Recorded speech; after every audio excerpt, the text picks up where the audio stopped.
religion. Parmi les choses obligatoires que le musulman doit s'intéresser à ça, matin, midi, soir, toute sa vie, c'est de voir si son aqidah, si son dogme, si sa foi, sa piété est correcte. C'est de corriger cette aqidah-là. C'est de s'intéresser, d'apprendre les masaïl et les itiqad. Car à cause de ça, Allah nous écrit. Allah nous écrit à cause de l'aqidah, à cause de la tawhid, à cause de son unicité. Tant que cette unicité, Abdallah, n'est pas créée dans ton cœur, tu ne connais pas donc pourquoi Allah t'a créé. C'est pour ça que cela a été la da'wah des premiers prédicateurs sur la terre, qui est nous, alayhi salam, qui est le premier messager sur la terre.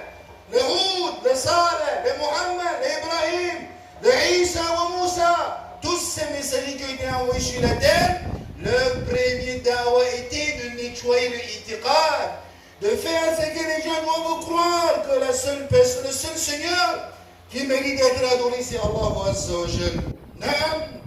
Et que ce da'wah, que les messagers ont appelé dans ça, a trois grandes bases. Et pour que ton aqidah est correct, il faut que tu crois à trois grandes bases.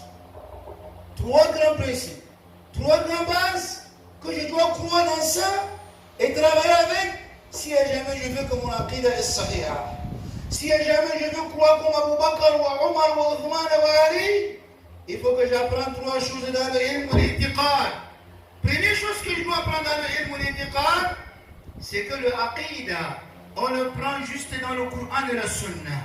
La source de référence de l'itiqad et la source de référence de la croyance, de toute croyance, ça ressort du Coran et de la Sunna.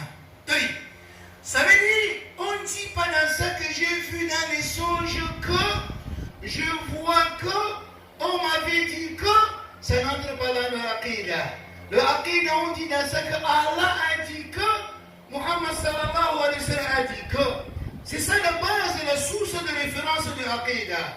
Si tu vois quelqu'un, il parle dans cette science, dans le avoir, que ça là, ce récit prophétique, quand je goûte ça, ça ne donne pas. Tu dis que ça ne donne pas avec moi? Il dit ça ne donne pas avec le ruh imani. Il dit ça ne donne pas avec l'âme de la piété. Ça c'est chez le soufi. Et il dit ce qu'on appelle à la doigt. Il faut que le récit marche avec le goût de la piété chez eux. Ça veut dire si un récit vient, que ce soit un récit de Coran ou de la Sunna, qui ne marche pas avec le goût de la piété chez eux, retour.